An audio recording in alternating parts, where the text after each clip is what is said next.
Eğer göremiyorsam gerçek varlığı, Alevi olsam ne çıkar, Sünni olsam ne çıkar?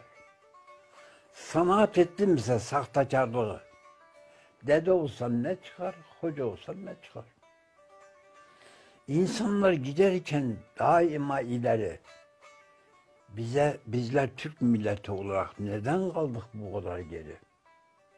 Gelmedikçe cahillikten beriye. Aleviysem ne çıkar, Sünniysem ne çıkar? Kemaletim, hidayetim olmazsa, marifet suyundan kabım dolmazsa, benden insanlığa bir eser kalmazsa, dede olsam ne çıkar, hoca olsam ne çıkar?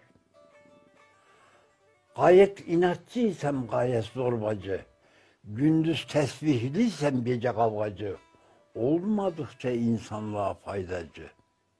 Aleviysem ne çıkar, Sünniysem ne çıkar?